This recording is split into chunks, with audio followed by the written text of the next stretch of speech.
Hello dear friends, कैसे हो आप लोग। आई होप कि आप लोग स्वस्थ और मस्त होंगे। आज मैं आप लोगों को यूपी डीएलएड का थर्ड सेमेस्टर का जो हमारा पहला पेपर है वो है शैक्षिक मूल्यांकन का। तो उसके सिलेबस को आगे बढ़ाते हुए टॉपिक का डिस्कशन करूंगी। तो मैंने इसमें आपको 8 चैप्टर बिल्कुल कंप्लीट करा दिया है। अगर अभी तक आप लोगों ने उन चैप्टर को ना कंप्लीट किया हो तो इसकी प्लेलिस्ट बनी हुई है, तो आप लोग वहाँ से जाइए और क्या करिए, क्लास को बिल्कुल क्रम से लीजिए और क्या करिए, नोट्स भी बना लीजिए। क्योंकि अगर आप लोग नोट्स नहीं बनाओगे तो रिवीजन नहीं कर पाओगे। इसलिए आपको क्या करना है, क्लास बिल्कुल क्रम से लेना है और क्या करना है, नोट्स भी बनाना है और साथ साथ क्या करना है, रिवीजन भी करना है। तो चलिए हम लोग अपने सिलेबस को आगे बढ़ाते हुए टॉपिक का डिस्कशन करते हैं। तो जो हम लोग का चैप्टर चल रहा है वो कौन सा आज से स्टार्ट होगा, 9वां चैप्टर स्टार्ट होगा। चलिए हम लोग अपने 9वें चैप्टर को स्टार्ट करते हैं। जो हमारा 9वां चैप्टर है, सबसे पहले उसके नाम के बारे में जानते हैं कि जो 9वां चैप्टर है तो इसका नाम क्या है।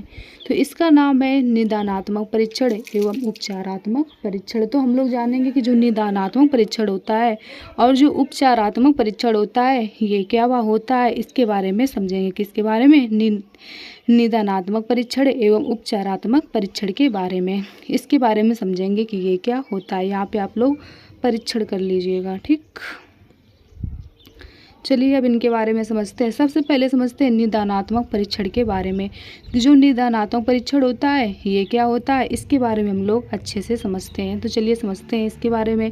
निदानात्मक परीक्षण का अर्थ, सबसे पहले इसके अर्थ के बारे में समझते हैं कि जो निदानात्मक परीक्षण होता है तो इसका अर्थ क्या होता है, इसके अर्थ के बारे में समझते हैं। तो निदानात्मक परीक्षण का अर्थ एक ऐसा परीक्षण के मूल्यांकन का जिसका प्रयोग निदान के लिए किया जाता है। क्या कहा जा रहा है कि ये एक ऐसा परीक्षण है जिसका मूल्यांकन क्या किया जाता है, निदान के लिए किया जाता है। निदानात्मक परीक्षण के द्वारा बच्चों के अधिगम संबंधी कठिनाइयों एवं कमजोरियों को क्या किया जाता है, पता लगाया जाता है और बच्चों की इन कठिनाई एवं कमजोरियों के पीछे क्या कारण है इस बात की जांच की जाती है।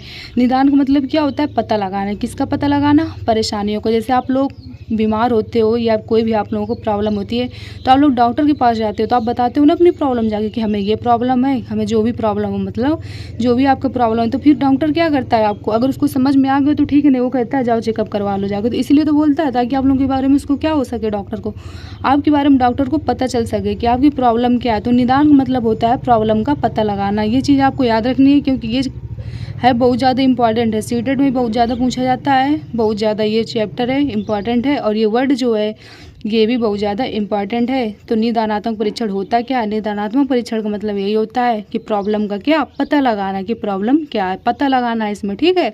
इसमें यह नहीं कि उपचार नहीं ढूंढना है, क्या करना है, प्रॉब्लम का पता लगाना है। किसमें, निदानात्मक परीक्षण में। तो वही कहा गया है कि जो निदानात्मक परीक्षण होता है, सबसे पहले इसके अर्थ के बारे में समझा कि इसका अर्थ क्या होता है। तो ये एक ऐसा परीक्षण है जिसके मूल्यांकन निदान के लिए किया जाता है। और निदान का मतलब क्या होता है, समस्या का पता लगाना। निदानात्मक परीक्षण के द्वारा बच्चे की अधिगम संबंधी कठिनाइयों एवं कमजोरियों का पता लगाया जाता है। अब अधिगम का मतलब क्या होता है, सीखना। बच्चा है, मान लीजिए क्लास में बुक नहीं पढ़ पा रहा है, तो क्यों नहीं पढ़ पा रहा है, क्योंकि उसे क्या ना वर्ड का मतलब अच्छे से ज्ञान है, ना मात्राओं का ज्ञान है। तो जब उसे अक्षर का ज्ञान नहीं होगा और मात्राओं का ज्ञान नहीं होगा तो बच्चे से कैसे उम्मीद लगा लोगे कि बुक पढ़ लेगा, होता है कि नहीं होता है। तो वही चीज़ करनी है।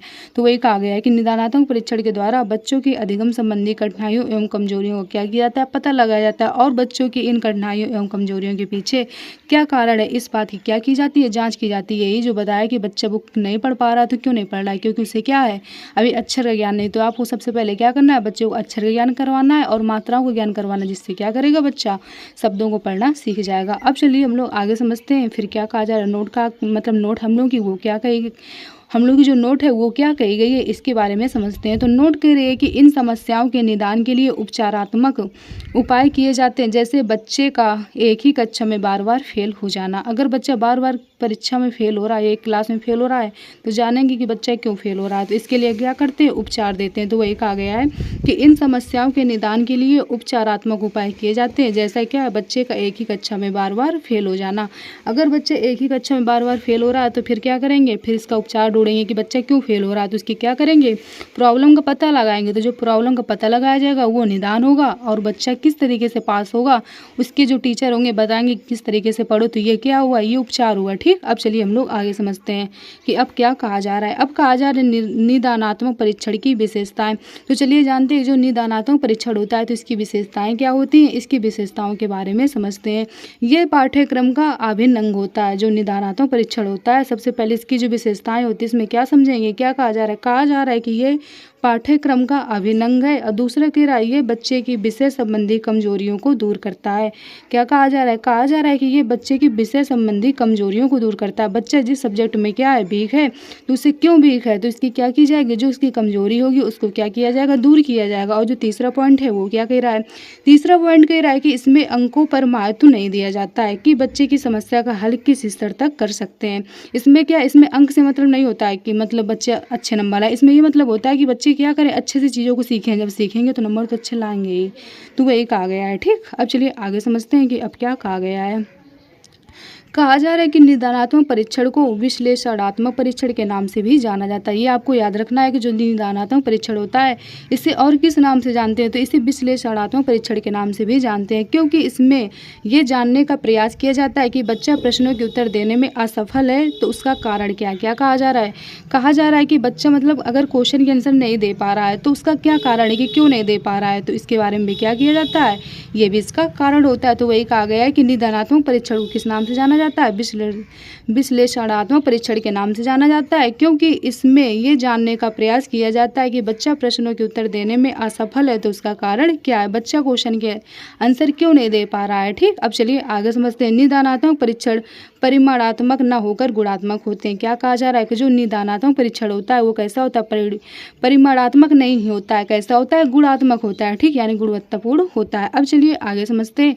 अब कहा जा रहा है निदानात्मक परीक्षण के उपयोग, उद्देश्य एवं महत्व। तो चलिए जानते हैं कि जो निदानात्मक परीक्षण होता है इसके उपयोग क्या है और इसका उद्देश्य क्या होता है और इसके महत्व क्या होता है, इन सब के बारे में जानेंगे, उपयोग, उद्देश्य और महत्व के बारे में। पहला पॉइंट कह रहा है कि बच्चे की कमियों का पता चलता है और उसमें अच्छी आदतों का विकास करना। दूसरा कह रहा है अध्यापक परीक्षा के निर्णय के लिए विभिन्न प्रकार के प्रश्नों के चयन में समाधान करना। अगला कह रहा है मूल्यांकन प्रक्रिया की और अधिक सार्थक एवं प्रभावशाली बनाने में। अगला कह रहा है शिक्षण अधिगम की परिस्थितियों को प्रभावशाली बनाना। ये सब क्या होती हैं, ये सब इनका उद्देश्य, उपयोग और महत्व होता है। ठीक, अब चलिए आगे समझते हैं। अब कहा जा रहा है निदानात्मक समस्याओं से संबंधित कारण। अब इनके जो समस्याएं होती हैं, निदानात्मक समस्याएं होती हैं, तो इनसे संबंधित कारण कौन कौन से होते हैं इनके बारे में समझते हैं। पहला कह रहा है शारीरिक कारण। शारीरिक कारण मतलब किसको होगा, बच्चे को होगा, जिससे बच्चा क्या पर रख मतलब शारीरिक कारण मतलब ये कहा जा रहा है कि अगर बच्चे को शरीर से कोई प्रॉब्लम है तो फिर बच्चा क्या करेगा, उतनी बेहतर तरीके से अधिगम नहीं कर पाएगा, यानी उतनी बेहतर तरीके से नहीं सीख पाएगा। तो चलिए जानते हैं कि शरीर में प्रॉब्लम बच्चे को क्या क्या हो सकती है। शारीरिक कारण का मतलब कह रहा है कि कम दिखना, कम सुनाई देना, बोलने में समस्या, पोलियो का प्रभाव। क्या कहा जा रहा है, कम दिखना। अगर बच्चे को सही तरीके से नहीं दिख पा रहा है, मतलब बच्चा देख नहीं पा रहा है, तो फिर वो क्या करेगा, उतनी अच्छी तरीके से बुक को नहीं पढ़ पाएगा। तो अगर पढ़ेगा नहीं तो फिर उसे समझ में नहीं आएगा, तो फिर उतनी अच्छी तरीके से चीज़ों को याद भी नहीं कर पाएगा। दूसरा कह रहा है कम सुनाई देना। अगर क्लास में टीचर बोल रहे हैं, अगर बच्चे को कम सुनाई दे रहा है तो फिर बच्चा क्या कर पाएगा, चीज़ों को उतने अच्छी तरीके से नहीं सुन पाएगा। जब सुन नहीं पाएगा तो शायद वो लिख भी ना पाए और फिर समझ भी ना पाए। तो वही कहा गया कि शारीरिक कारण बच्चे के ये हो सकते हैं। कौन कौन से हो सकते हैं, कौन कौन से हो सकते हैं, बच्चों को कम भी दिखाई दे सकता है, कम सुनाई भी दे सकता है, बोलने में समस्या, पोलियो का प्रभाव। अब चलिए आगे समझते हैं। दूसरा पॉइंट कह रहा है कि बौद्धिक एवं मनोवैज्ञानिक कारण। अब चलिए जानते हैं जो ये बौद्धिक एवं मनोवैज्ञानिक कारण होते हैं ये क्या होते हैं। बुद्धि व रुचि का कम होना और रुचि का अभाव। अगर बच्चे का इंटरेस्ट नहीं है तो फिर बच्चे का पढ़ने में मन नहीं लगेगा। तो वही कहा गया है कि बुद्धि व रुचि का कम होना, रुचि का अभाव। और जब बच्चे का इंटरेस्ट नहीं होगा तो फिर बच्चा क्या करेगा, उतनी अच्छी तरीके से चीज़ों को नहीं समझ पाएगा। अगला कह रहा है वैयक्तिक एवं सामाजिक कारण। चलिए जानते हैं जो वैयक्तिक और सामाजिक कारण होता है ये क्या होता है। स्कूल में मन न लगना, घर परिवार में अच्छे से समायोजन ना होना, अनुशासनहीनता। क्या कहा जा रहा है, कहा जा रहा है कि अगर बच्चे का स्कूल में गया तो वह, लेकिन अगर स्कूल में उसका मन नहीं लग रहा तो फिर बच्चा क्या करेगा, उतनी अच्छी तरीके से चीज़ों को नहीं समझ पाएगा। और कह रहा है कि घर परिवार में अच्छे से समायोजन ना हो, मतलब समायोजन ना होना। क्या कहा जा रहा है, कहा जा रहा है कि घर परिवार में अच्छे से समायोजन ना होना, अनुशासनहीनता। अनुशासनहीनता मतलब क्या होता है, बच्चा अनुशासन में नहीं रहता है, मतलब घर में वो क्या कर रहा है, अपने पेरेंट के साथ, बड़े भाई बहन है तो अगर उनसे क्या कर रहा है, मतलब तालमेल नहीं बैठा पा रहा है तो फिर बच्चा उतनी अच्छी तरीके से चीज़ों को नहीं सीख पाएगा। अगर मान लीजिए छोटा बच्चा है, अगर मान लीजिए वो घर में भी सबसे अच्छे तरीके से सीख रहा है, मतलब बातचीत की ये ले रहा है, तो घर वाले भी उसे क्या करेंगे, अच्छी चीज़ों को समझाएंगे तो बच्चा क्या करता है, चीज़ों को जल्दी सीखता है। तो वही कहा गया है कि स्कूल में मन न लगना, घर परिवार में अच्छे से समायोजन न होना और अनुशासनहीनता। अगर इन सब की प्रॉब्लम है तो फिर बच्चा क्या करेगा, उतनी अच्छी तरीके से चीज़ों को नहीं सीख पाएगा। अब चलिए हम लोग आगे समझते हैं। अब कह रहा है शैक्षिक निदान के लिए आवश्यक सामग्री। अब इनके बारे में जानते हैं कि जो शैक्षिक निदान होता है तो इसके लिए आवश्यक सामग्री कौन कौन सी होती है, इसके बारे में समझते हैं। पहला पॉइंट कह रहा है कि अध्यापक निर्मित परीक्षण। अध्यापक क्या करे, परीक्षण लें, परीक्षाएं लेख गृह कार्य, परीक्षाएं लें और लेख भी दें और क्या करें, गृह कार्य भी दें। इससे बच्चा क्या करेगा, चीज़ों को अच्छे से समझेगा। वाद विवाद मौखिक प्रश्न, अगर टीचर क्या करेंगे, बच्चे से क्वेश्चन पूछेंगे, मौखिक प्रश्न करेंगे तो भी बच्चा क्या करेगा, अच्छे से चीज़ों को समझेगा। वाद विवाद मतलब क्या होता है, आपस में बातचीत करना। क्लास में क्या हो, बच्चे आपस में डिस्कशन करेंगे दूसरे से, तब भी वो क्या करेंगे, चीज़ों को अच्छे तरीके से सीखेंगे। अगला पॉइंट कह रहा है कि स्वतंत्र रूप से कार्य की आदतें। बच्चे पे कोई भी प्रेशर नहीं डालना है कि मतलब बच्चे के ऊपर बोझ नहीं डालना है, ठीक। बच्चा क्या करे, स्वतंत्र रूप से करे, तब भी बच्चा क्या करेगा, चीज़ों को अच्छे समझेगा, ठीक। अगला पॉइंट कह रहा है कि स्कूल के नियमों का पालन करना।